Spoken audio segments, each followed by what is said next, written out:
বিশ্বের তথাকথিত super power, যার নাম শুনলে একসময় বাঘে মহিষে এক ঘাটে জল খেত, আজ তাদের পা কাঁপছে। বিশ্বাস হচ্ছে না? ইতিহাস সাক্ষী, যখন কোনো সাম্রাজ্য পতনের মুখে দাঁড়ায় তখন তাদের কথা আর কাজে মিল থাকে না। ঠিক সেটাই এখন ঘটছে। যে আমেরিকা বলেছিল ইরানকে মাটির সাথে মিশিয়ে দেব, সরকার বদলে দেব, আজ সেই আমেরিকাই বলছে না ভাই, সরকার বদলানো আমাদের উদ্দেশ্য না। কেন এই ডিগবাজি? আজকের এই ভিডিওতে আমি আপনাদের এমন কিছু খবর দেব যা শোনার পর আপনি বুঝতে পারবেন জিওপলিটিক্সের দাবার বোর্ডে আসল চেকমেট কে কাকে দিচ্ছে। খেলাটা কিন্তু সম্পূর্ণ ঘুরে গেছে। দেখুন, জিওপলিটিক্স বা ভূ রাজনীতি কোনো সরল রেখা নয়, এটা একটা গোলক ধাঁধা। আমরা যারা গত কয়েকদিন ধরে মধ্যপ্রাচ্যের পরিস্থিতি পর্যবেক্ষণ করছি, তারা একটা অদ্ভুত প্যাটার্ন লক্ষ্য করছি। আমেরিকা এবং তার পশ্চিমা মিত্ররা এতদিন যে দম্ভ দেখিয়ে আসছিল, ইরানের পাল্টা মারে সেই দম্ভের বেলুন এখন ফুটো হতে শুরু করেছে। বিস্তারিত আলোচনায় যাওয়ার আগে আজকের ভিডিওর প্রধান ব্রেকিং নিউজগুলো এক নজরে দেখে নেওয়া যাক। আজকের প্রথম বড় ব্রেকিং, আমেরিকার ডিগবাজি। মার্কিন পররাষ্ট্রমন্ত্রী মার্কো রুবিও পরিষ্কার জানিয়ে দিয়েছেন যে ইরানের রিজিম চেঞ্জ বা সরকার পরিবর্তন করা এখন আর আমেরিকার লক্ষ্য নয়। এই হঠাৎ পিছু হটার আসল কারণ কি? দ্বিতীয় এবং অত্যন্ত গুরুত্বপূর্ণ খবর, আমেরিকার সবচেয়ে পুরনো বন্ধু ব্রিটেন এবার আমেরিকার হাত ছেড়ে দিয়েছে। ব্রিটিশ প্রধানমন্ত্রী সরাসরি জানিয়ে দিয়েছেন তারা ইরানের উপর কোনো অফেন্সিভ বা আক্রমণাত্মক হামলায় অংশ নেবে না। কিন্তু কেন? ফাটল ধরল কোথায়? আজ ৩রা মার্চ ২০২৬ মঙ্গলবার। আসুন প্রত্যেকটি খবরের বিশ্লেষণে যাওয়া যাক।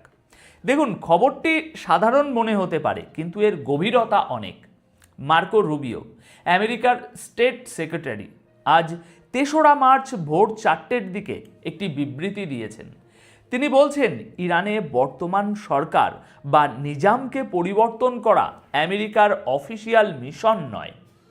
সিরিয়াসলি বলুন তো, এই যুদ্ধটা শুরুই হয়েছিল এই হুঙ্কার দিয়ে যে ইরানকে শিক্ষা দেয়া হবে, তাদের সরকারকে উৎখাত করা হবে।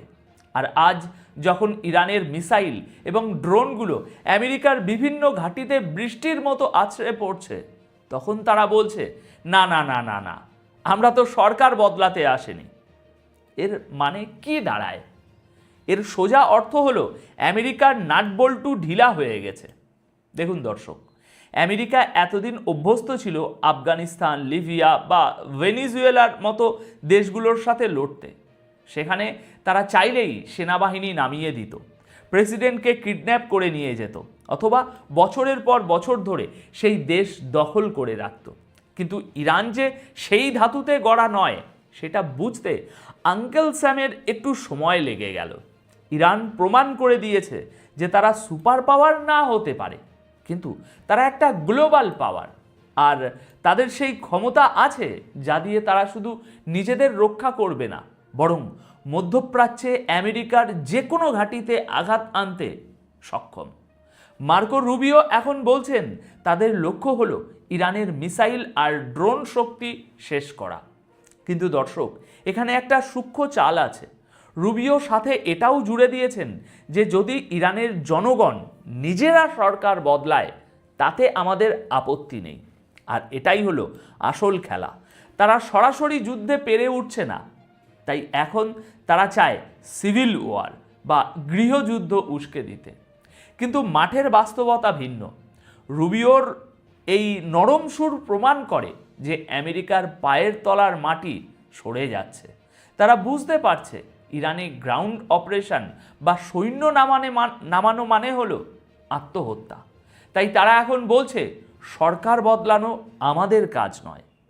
এটা কি কোনো দয়া? মোটেও না, এটা হলো অপারগতা। যখন বাঘ শিকার করতে গিয়ে দেখে শিকার পাল্টা কামড় দিচ্ছে, তখন বাঘও দুপা পিছিয়ে আসে কৌশল বদলানোর জন্য। আমেরিকা এখন ঠিক সেই অবস্থায় আছে। তবে সাবধান, রুবিও কিন্তু একটা হুমকিও দিয়েছেন। তিনি বলেছেন সবচেয়ে বড় এবং কঠিন হামলাটি এখনো বাকি আছে। এর মানে কি? তারা কি জাপানের মতো নিউক্লিয়ার অপশন ভাবছে, নাকি কার্পেট বম্বিং? যাই করুক না কেন, ইতিহাস বলছে আকাশ থেকে বোমা ফেলে কোনো জাতির মনোবল ভাঙা যায় না, যদি না সেই জাতি ভিতর থেকে ভেঙে পড়ে। আর ইরান, তারা তো এখন আরও বেশি ঐক্যবদ্ধ। এবার আসি দ্বিতীয় খবরে। এটা আমেরিকার জন্য একটা বড় চাপেটাঘাত। জিওপলিটিক্সে একটা কথা আছে, বিপদের বন্ধুই আসল বন্ধু। কিন্তু আমেরিকা দেখলো বিপদের সময় তাদের সবচেয়ে পুরনো বন্ধু ব্রিটেন পিটটান দিয়েছে। ব্রিটিশ প্রধানমন্ত্রী কিয়ার স্টারমার ডোনাল্ড ট্রাম্পকে কার্যত হতাশ করে দিয়ে বলেছেন, আকাশ থেকে বোমা ফেলে সরকার বদলানো যায় না। ব্রিটিশ পত্রিকা দ্য গার্ডিয়ান এবং দ্য হিলের রিপোর্ট অনুযায়ী ব্রিটেন পরিষ্কার জানিয়ে দিয়েছে তারা ইরানের বিরুদ্ধে কোনো অফেন্সিভ বা আক্রমণাত্মক যুদ্ধে জড়াবে না। তারা কেবল ডিফেন্সিভ বা আত্মরক্ষামূলক অবস্থানে থাকবে। অর্থাৎ যদি ইরানের মিসাইল ব্রিটিশ কোনো ঘাঁটিতে আঘাত করে তবেই তারা জবাব দেবে।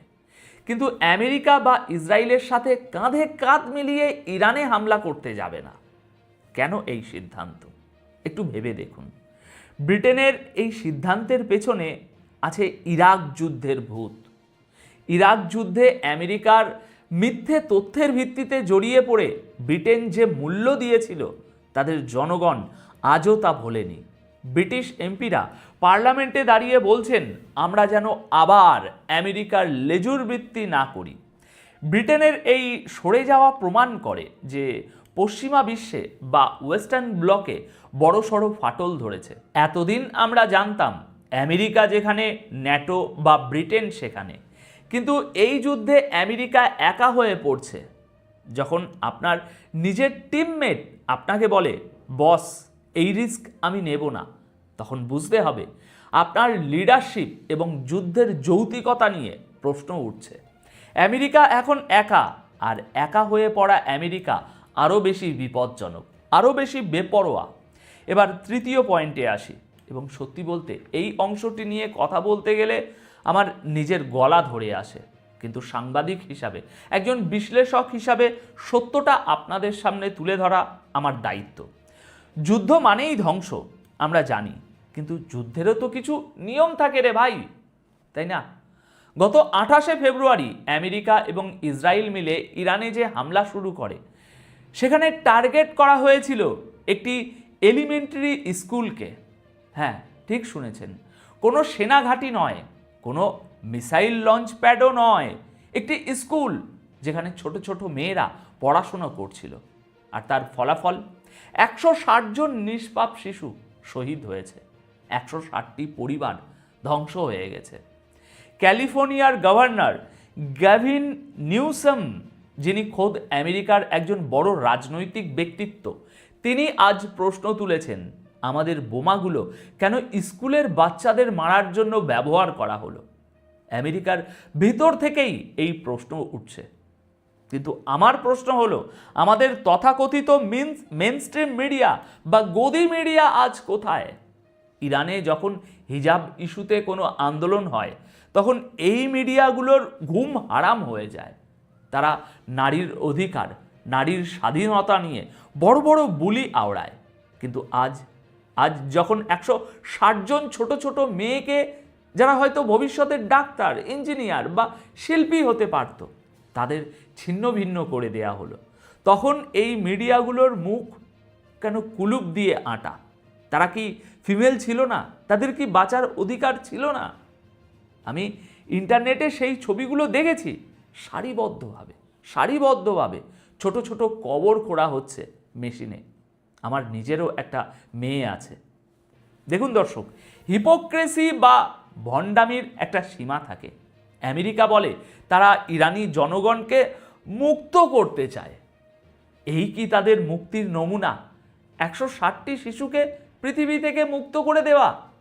একে আপনারা জাস্টিস বা ন্যায় বিচার বলেন? ছি, ধিক্কার জানাই এই তথাকথিত সভ্য সমাজকে, যারা শিশুদের লাশের উপর দাঁড়িয়ে রাজনীতির দাবা খেলে। এখন সবশেষে এটাই বলবো, পৃথিবী পাল্টাচ্ছে, আমেরিকার সেই একক আধিপত্যের দিন শেষ।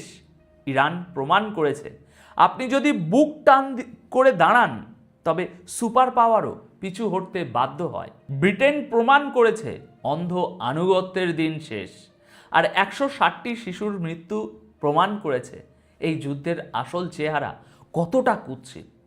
আপনাদের কাছে আমার একটি প্রশ্ন, আমেরিকা বলছে তারা ইরানি জনগণের ভালোর জন্যই এই যুদ্ধ করছে। 160 জন শিশুকে হত্যা করে কি সেই ভালো করা হলো, নাকি এটা পরিষ্কার যুদ্ধ অপরাধ? কমেন্ট বক্সে লিখুন আপনাদের মতামত। দেখা হচ্ছে পরের ভিডিওতে আরও কোনো তপ্ত জিওপলিটিক্যাল বিশ্লেষণ নিয়ে। ততক্ষণ পর্যন্ত চোখ কান খোলা রাখুন। ধন্যবাদ আপনাদের সকলকে।